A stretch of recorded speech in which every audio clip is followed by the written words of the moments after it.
Hey dudes, welcome to Splat from the Past, the only 80s themed horror sci-fi show where things can get totally radical. Now today we are taking a blast from the past today. We are taking a time trip all the way to the groovy 60s, baby. We are going to be talking to Steve Boone, the bass player for the Lovin Spoonful. They did so many great songs. Hot Time, Summer in the City, Do You Believe in Magic? A lot of great songs. And we're going to talk about, his journey with the band, the success, the turmoil, what's going on today, all that stuff. Because Lovin Spoonful, they were such a great band in the 60s, very underrated. They were very eclectic and versatile. Um, People associate them with folk rock, but they were more than that. They did everything: folk, pop, blues, R&B, stuff like that. And it's going to be great to talk to them. So yeah, here is my interview with Steve Boone. If you believe in magic.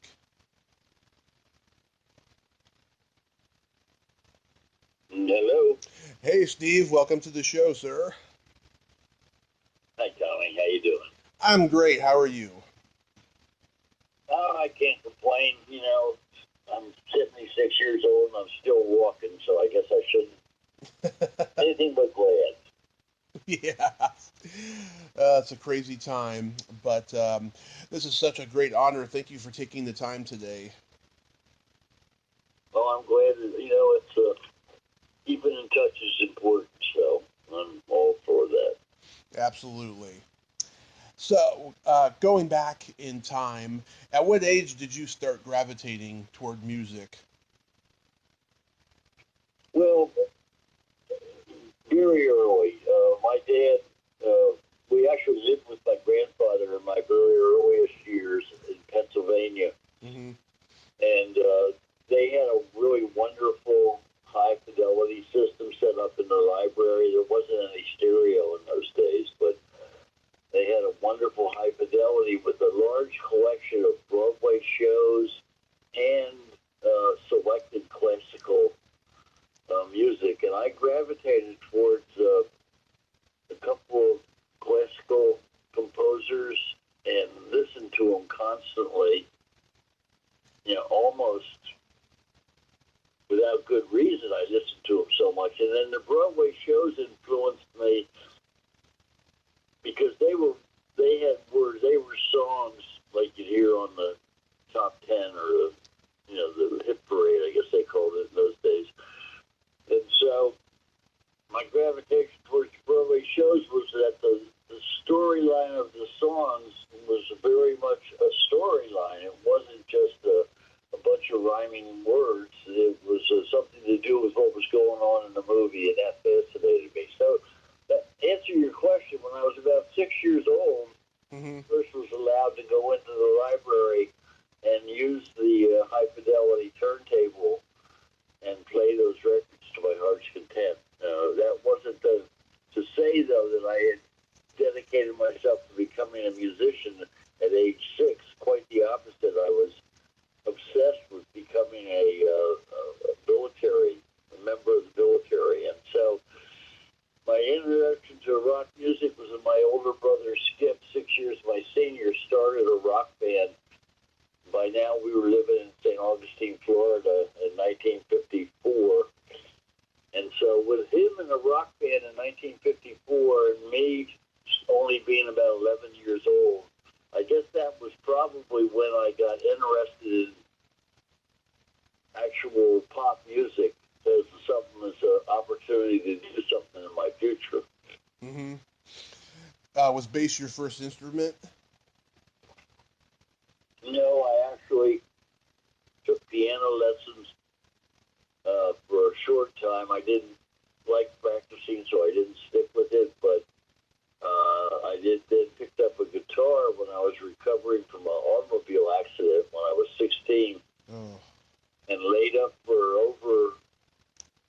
for the entire summer I was in the hospital, but once I got out of the hospital, I had to stay on a couch or in bed for the next 18 months. And so my mom bought me a guitar, and I learned how to play the guitar while I was recuperating.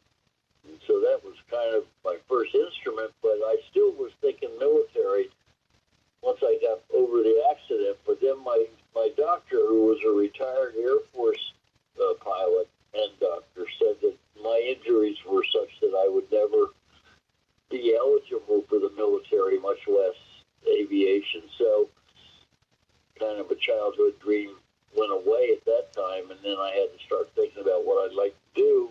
I was like about 15 or 16 when I found this out. Mm-hmm. So, it was just a progression of events, and that I really liked music. I liked learning it and playing it, and then really a completely chance encounter with John Sebastian and Zalyanowski, and they were looking for a bass player, and so we just struck up a friendship right away, and it was almost a meant-to-be kind of thing. Yeah. And had you played in bands when you were in high school at all? Oh, yeah. Well, the injury I got was the last day of my junior year, so I only had one more year of school, and I was on crutches, so I wasn't really going to be playing much other than sitting on the couch and playing. Mm-hmm. I did go to beach parties and would sing the beach party songs. I wasn't very good. I just had learned that year, and so no, not in high school. But as soon as I got out of high school, I did start playing in a band with my brother Skip and future Lovin Spoonful drummer Joe Butler. Mm-hmm. Do you remember the first album you ever actually bought?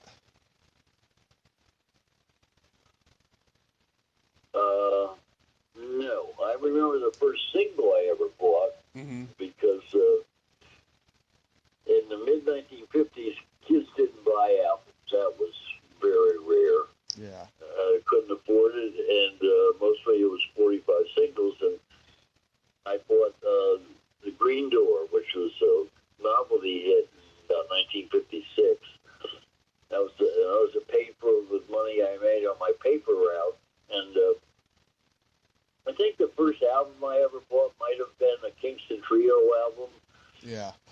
Very possibly was a Kingston Trio album.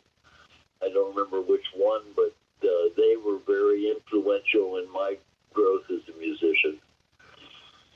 Nice. How about the first concert you ever attended? Um, I haven't the slightest idea. I wouldn't know. Concerts weren't not looked at the way they are nowadays. Or, after the mid-'60s, concerts changed. Mm-hmm. Before that, it was nightclub and teen centers where the bands played. They didn't do concerts. Yeah. And so, every now and then there'd be somebody like Elvis or Buddy Holly, and they'd do a tour to, like, maybe baseball stadiums or Carnegie Hall type places. But the concerts that you're probably referring to are like what happened when the Beatles started coming. Well, that was really new to rock and roll. Right. But I don't remember who the first concert. That would be a hard question to answer because I really didn't go to concerts much. I bought records a lot, but Mm-hmm. there really wasn't much in the way of concerts to go to. Okay. So, so you met John Sebastian, and the Lovin Spoonful was already formed, or did you guys form it together? No, we formed it together. They were just two guitar players, and they needed a rhythm section. And I not only provided the bass player, but I also gave him a drummer before Joe joined the band. Another drummer that I had worked with was our drummer for the first, I'd say, 2 months of the band's existence. Mm-hmm. Was the name taken from the blues standard Spoonful? The name of the band? Yeah. Did the Spoonful part come from Take it the? from The old blues standard Spoonful? No, it comes from a line in a Mississippi John Hurt song called Coffee Blues. And there's a line in that song of I Love My Baby by the Lovin Spoonful. Oh, okay. I didn't know about that. I was assuming that it came from the old blues standard because I know you guys were into the blues.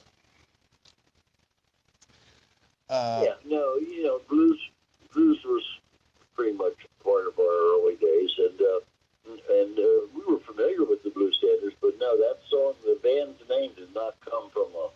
Well, but John Hurt was a blues singer. He was a Delta blues singer. mm-hmm.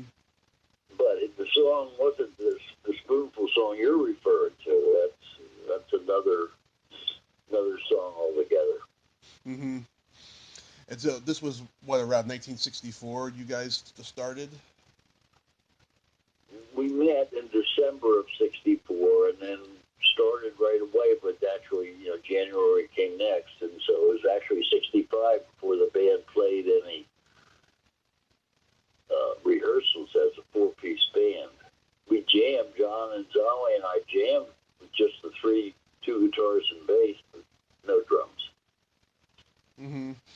And this was during that that time of the social cause New York folk scene that Bob Dylan and Joan Baez pretty much had founded post era of the Kingston Trio. But the folk scene was an ongoing enterprise from the 1930s with Woody Guthrie and not protest bands, but the bands that sprung up around the early union movements and things like that. And it was an extension of that, if that's what you're referring to. Right. Because the folk rock sound, of New York during that time and what you guys did is very distinctive. It doesn't have what the West Coast sound had. The West Coast, of course, had the Byrds, the Turtles, Buffalo Springfield, but they were like mixing folk with country rock and what they call jingle pop. But like guys like you and Simon and Garfunkel and the Mamas and the Papas, you guys were much more harmonized with pop. Right, right. And pretty much everybody knew everybody else in those days. So the Mamas and Papas were very close friends with all the people in our band, and same with Simon and Garfunkel. We toured with them.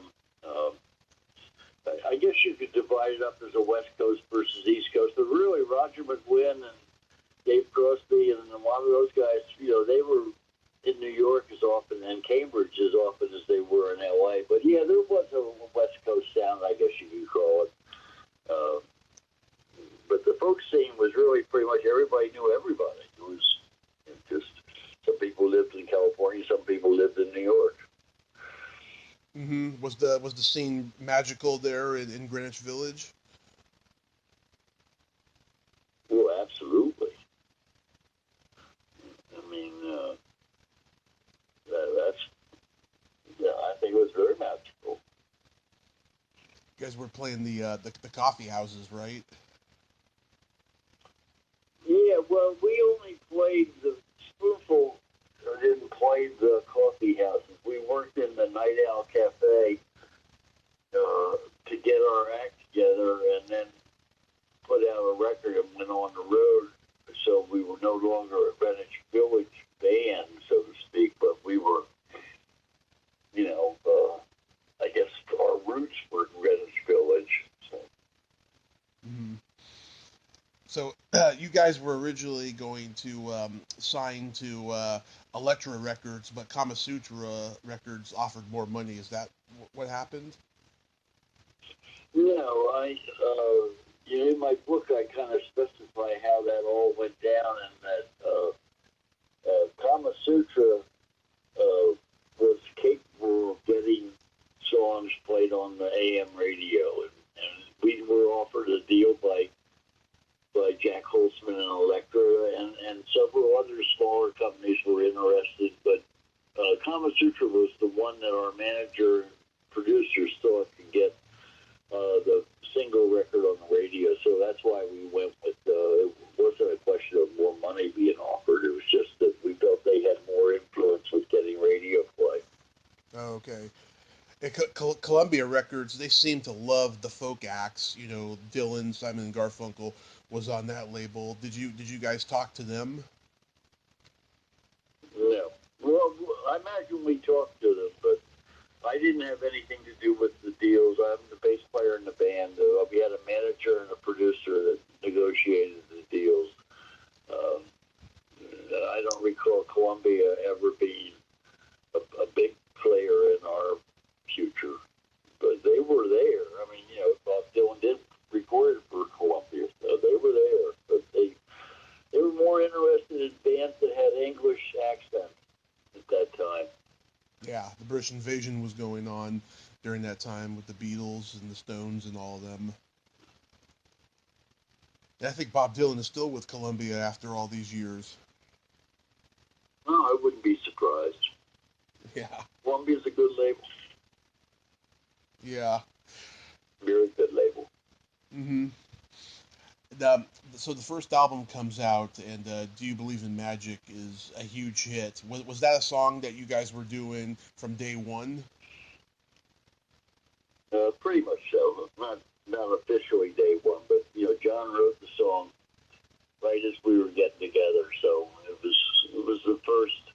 Wasn't the first John Sebastian original, but it was the first song we decided we wanted to release as a single. So we put a lot of work into creating a sound that would be friendly on AM radio. Yeah, it's a catchy, breathtaking little number. You know, it's become iconic. It shows up in movies and TV commercials all the time. Yeah, no, it's got quite a shelf life, I guess you might say. Yeah, and the B side, "On the Road Again," that's another great song. It's very heavy and very bluesy. Yeah, well, it is a blues song too. That's not an original. Yeah, I mean it's like you guys were very versatile, you know. And when that single came out, you know, "Do You Believe in Magic," which is a pop number, you know, "On the Road Again" is a great little, you know, eclectic number for them. You know, they get the best of both worlds as far as the strengths that you guys had. Well, the music business has changed, and so really the B side was important in those days because it would give the band extra exposure if the disc jockey flipped over the A side and played the B side. And in some cases, some bands actually had hits with it.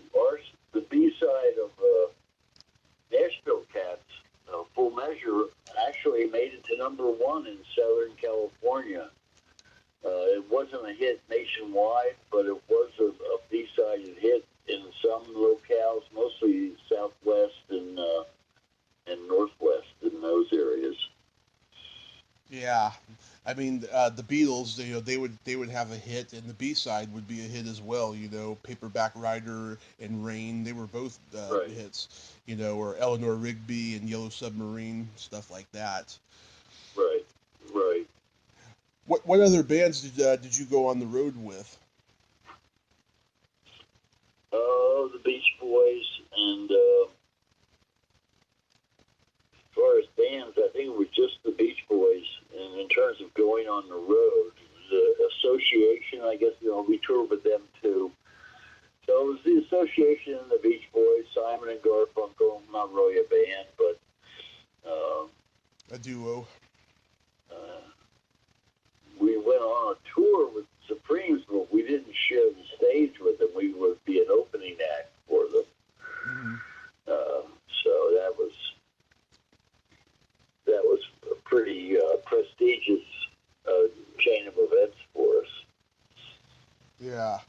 Did you guys get along with all the people you toured with?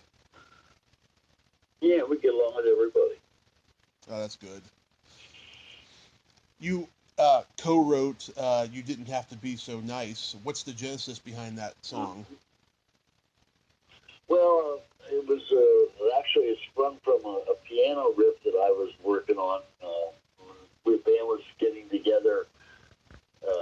Joe and I split an apartment, and until we each got our own. But in the meantime, we would hang out at Joe's girlfriend's house, where there was a nice baby grand piano. And I got this piano part that I liked a lot, played it over and over, and then a chain of circumstances led me to come up with the line, "You didn't have to be so nice, I would have liked you anyway." And that fit in with the initial chord structure, and then I presented it to John, and he liked it so much that he jumped right in, and we made a complete song out of it, and then it was chosen as the #2 release, which I was very pleased about. Mm-hmm. I've gotten a lot of compliments over the years on that song, so It is. It's a pretty good song. very Yeah. happy with it. I Yeah, think no, I'm very happy with that too. I think it's very underrated. I don't think it gets as much airplay as "Do You Believe in Magic" and "Hot Time Summer in the City." So it doesn't, but it was, it made it into the top 10 just barely, but it did make it into the top 10. And it sort of cemented our place in the sky, of the rock sky at that time, because they had that thing called the sophomore jinx, that if your second record didn't have a hit attached to it, you probably weren't going to have much of a career in the record business. So we were very pleased when it broke into the top 10, which certainly qualifies it as a hit. And yeah, I do think it's a little underappreciated, but not lately, but back in the 80s and 90s, several very cool people did covers of it. One was, can't remember the fellow's name right now, Kevin Costner, Uh-huh. did a version of it in a movie that he made called The Postman. Oh yeah. He actually sang it with Amy Grant, which was cool. Yeah. And then there was a Dutch artist, Nick Wilder. He did a beautiful version of it just about 5 years ago. It was just enormously well done vocals. So yeah, that song has over the years had some real nice covers done. And I think I still think it's a great song. I think it's, I'm most proud of of my involvement in Somewhere in the City, but You Didn't Have to Be So Nice was the first song that was a hit that I had my name on, so I'm very happy about that too. Yeah. It's a wonderful song. But "Summer in the City" became a #1 gold record for you guys. It's such a great song too. It's got this complex keyboard arrangement, and the lyrics are socially conscious for that time. It didn't sound like anything that was on the Mm-hmm. radio at that time. Now, that really wasn't what we were going for too, because the record companies at that time, and maybe they still do, they want you to always sound like your last hit. Right. It's easier for them to market it. But we tried to stay completely out of that, and make every song we release at least be a little different in style and makeup. Did you know that Paul McCartney was influenced by you guys to do the song "Good Day Sunshine"? I've read that. Yeah, Yeah. I have read that. Yeah. I'm not surprised. The Beatles really liked us a lot. They came to our gigs in England, and we were at the last minute invited backstage at the Shea Stadium concert they had in 1966, and spent about a half an hour, 45 minutes before their show talking with them. So yeah, the Beatles, I think they had a lot of respect for the band. Yeah. That's good. Is it true that they tried to make a TV series around you guys like the Monkees? Well, they offered us the job of the Monkees, but we turned it down because we didn't want to change our name. We already had a hit record with the Lovin Spoonful, and if the Monkees hadn't worked out, we would have changed our name, and then it would have been not good for us. mean, I didn't think the TV show was going to work out personally. I mean, Yeah. I was wrong. It was very successful, but I would have voted not to do this gig if it hadn't been put to a vote. Yeah. I don't know why they would want to change the name in the first place. I mean, you would think that, they wanted you guys for you, but then when you guys said no, they said, okay, let's make a band up then, and then come up with that name, the Monkees. But wow, that boggles the mind. Well, their whole pitch was Monkey was going to be like Beetle. It was, going to be, I guess, an alliteration or something to make people think of, the way the Beatles chose beat. And I don't know whether Monk was a throw off the Thelonious Monk or what, but I mean that was their whole thing was to make it be the Monkees. I mean, so they kind of had to run with that name. We just didn't want to be the Monkees. Mm-hmm.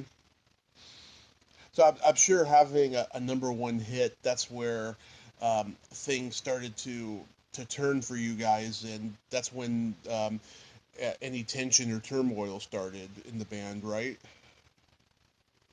No, there was never any tension or turmoil in the band.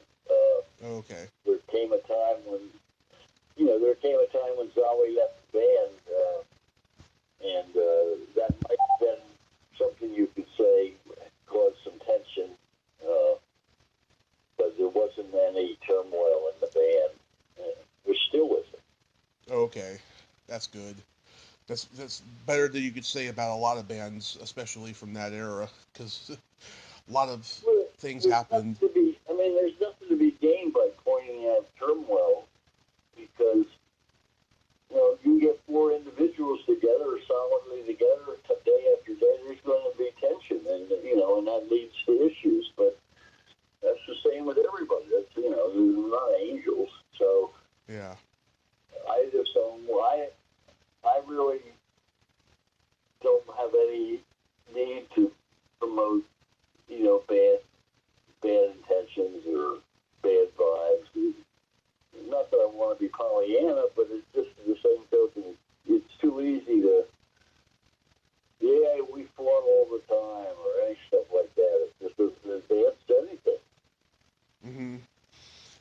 You supported John Sebastian's decision not to be a part of the band anymore. Well, I understood it. I don't think Zowie understood it. Zowie wanted to stay more in the bluesy. That was when you listen to On the Road Again or the songs that Zowie sang, you could see that was his. He really got off on the bluesy type stuff, especially his guitar playing. So I guess you could call it. It was an artistic stress that we had because Zowie wanted to stay more in the bluesy vein, and John wanted to pursue the singer-songwriter. And I could see both sides, although if I had to pick, I probably would have stayed with the singer-songwriter because I'm not that big a fan of the blues. I'm more of a pop-type bass player. Mm-hmm. And I love John's songwriting. I always thought that. I mean, don't get me wrong. I still to this day think Zowie's the most underrated guitar player from the '60s, from the entire 1960s. I think he's the most underrated of all of them. Yeah. But John's skills as a singer-songwriter or just plain songwriter were just outstanding to me, and so I would have picked staying with him if it came to a choice. But Zowie instead just decided to leave the band, and that's how it went on. Mm-hmm. How did you come to produce the band The Ox Pedals? I met them through an actual, speaking of Columbia Records, two friends of mine from the Hamptons were in the record business working for a manager by the name of Matt Weiss, who was I believe he was Neil Epstein's, not Neil Epstein, Brian Epstein's American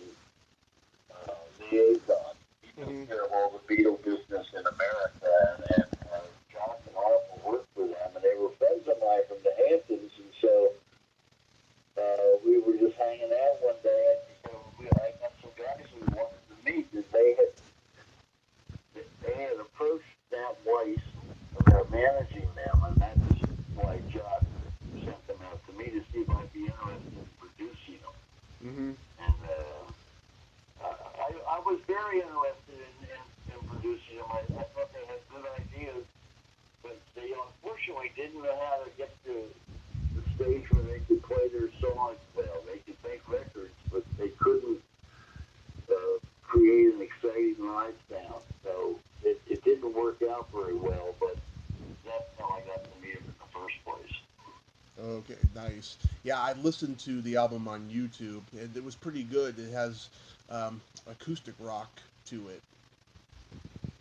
Yeah, and I think that as time goes on, it gets easier to listen to, oddly enough. Because I've listened to it recently, and despite the fact that I produced it, I never really liked the final version that was presented to Mercury. But as I listen to it now, it actually has grown on me more. Maybe times have changed, so I like it more now than I did then. Mm-hmm. Yeah, it's a album that kind of grows on you. Yeah, it has to grow on you. It can't, my co-writer, but that's really a lot. So it wasn't just me that liked it. There were other people too. The president of Murphy Records loved the band, but he never had to hear them play live. He heard them play in their rehearsal room, which was all set up with a perfect listening environment.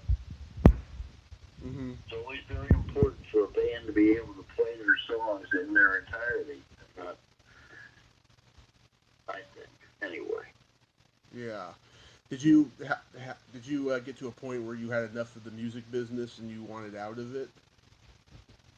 Well, I didn't want out of it. I just wanted a break from it. That's why I bought a sailboat and took 3 or 4 years off to go sailing and clear my head, maybe write some songs. Yeah. I never wanted out of the music business. It's just they worked us to death in those 2.5 years that we were on the road. And I think everybody wanted a break, and all 4 members of the band I'm talking about, because Yeah. we were on, I think in 67, I think we worked 200, we were on the road 228 days, if I'm not mistaken. Wow. Out of a 365-day year, and so nobody had a home life, and I just wanted to get away from it all for a while and kind of chill out. That's why I did the boat thing. Yeah. That you guys reunited for Paul Simon's movie One Trick Pony. How was that experience? It was cool. It was very, it really reinforced the notion of how good the band was, because we only had a chance to rehearse. This is after almost 6 years. No, 5 years since the band began. It was in '79 when we did the Paul Simon movie. Johnny hadn't played with us since '67. Yeah. So it was like, it was a long while. I was a little surprised as how he was able to get back into the shape he was in a short rehearsal, as a tribute to how good a guitar player he really was, because he had not been playing. All the other 3 of us had stayed playing one way or the other. But the 1 or 2 days of rehearsal and our part of the show consisted of a 12 or 14 song set in front of a live audience, which if you saw the movie, you knew what it was. And it sounded terrific. I was real impressed. John's voice was still in fine form, and the whole band just sounded terrific. I was surprised that we didn't get offers to go on the road at that point, but they never happened. Yeah. And then you guys revived the band without John, and then you guys eventually in 2000 got into the Rock and Roll Hall of Fame. How was that? Well, it's been my genre. I mean, I'm a kind of old-fashioned guy. I think Hall of Fames are for sports. Yeah. But that's just me being a curmudgeon. I was very honored that the band was finally inducted. I think we deserve it. I think the Lovin Spoonful were, if nothing anything else, widen the boundaries of what is pop music in a way that very few other, if any other band that incorporated folk, rock, blues, jug band, Americana. We incorporated every one of those styles into our music. You know, and Nashville Cats, came out in 1966. It was a testament to country rock. And that was before the West Coast guys did any of their country rock. So really, the Lovin Spoonful covered more territory as a rock band than anybody did. I say that even today. I totally agree with you. Yeah. What do you have going on when COVID isn't hitting?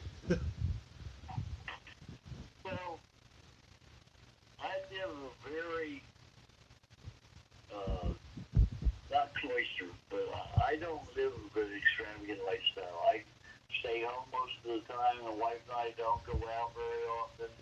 So for me, it's just an extension of my regular lifestyle. I'm taking the opportunity of not being on the road, which can cause your train of thought to get upset. You're getting caught up on old musical ideas that I've never spent time to get finished or move to the next level of work. And, John and I are always hoping we come up with a new song that we can put our names to and have a new music release. So I'm pretty optimistic about, staying healthy is the important thing after you turn 75. And so as long as we stay healthy and want to play music, then it's still a fun thing to do. Yeah. I'm glad I'm able to. Very glad I'm able to. Yeah, this is the strangest time I've ever seen in my lifetime. I worry about the future of concerts and events and everything. Right. Well, I think there's plenty of reason to worry. But I also think that there is, saying where there's a will, there's a way. I don't know if it will be in traditional concert environments. So I certainly doubt it's going to be the mosh pit for a while, unless the young people are even crazier than they act like.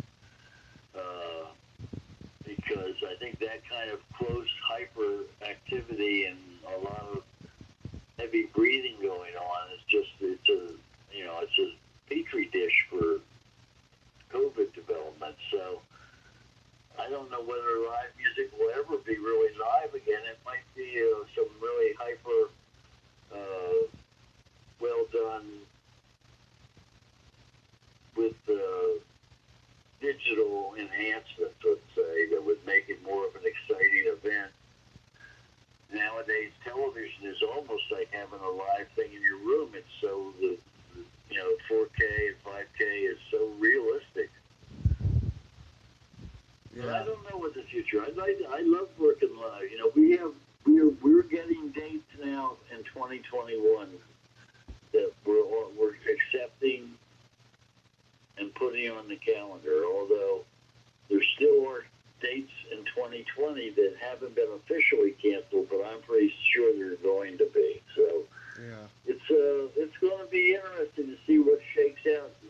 Especially after they get a handle on vaccine virus under control. Yeah. Yeah.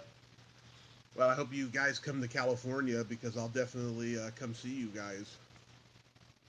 Well, we'd love to. In fact, one of the dates that are confirmed, or not, whether it's confirmed, but we're pretty sure it's going to cancel, is in Los Osos. Mm-hmm. Which I don't know if you know where that is. It's mid-coast, below Monterey there. It's a little town. I think it's right on the coast. Yeah. Morro Bay, maybe is that's what I think it is. So, there's a chance we'll be at, I haven't been paying much attention to our website. I've got to get on there and get that calendar changed because a lot of those dates aren't accurate. So, but will be in California next year. I love it. I love California. Yeah, I'm born and raised in San Francisco, and I live in Redding now. But I go out to San Francisco and L.A. and Sacramento and all the major areas for events and stuff. And yeah, that would be great if you guys came out and did something over here in California. But I want to thank you so much, Steve, for coming on the show today. Oh, you're quite welcome, Tom, and always a pleasure to talk about the band and stay involved. Check on the website if we're going to be at any of those dates. Give me a shout. We'll get you a pass to come in and see the show. Great. I'll let you know, sir. And you have yourself a great rest of your day. Well, thanks, Tom. You too. It was great talking with you. You too, sir. Bye bye. Goodbye. Well, there you have it. Steve Boone. Ain't he a cool dude? Nice guy. Great stories about the road. And there was no turmoil. So I am so glad there was no turmoil. If you like this video, everyone, please subscribe to my YouTube channel. Add me as a friend on Facebook. Join my Tommy Kovac comedian page on Facebook. Follow me on Twitter and Instagram and all that fun stuff. Well, that's all the time we have this week on Splat from the Past. Until next time, this is Tommy Throwback Kovac saying there's no shame in living in the past because the present sucks. Fire, dudes! Hot time, summer in the city.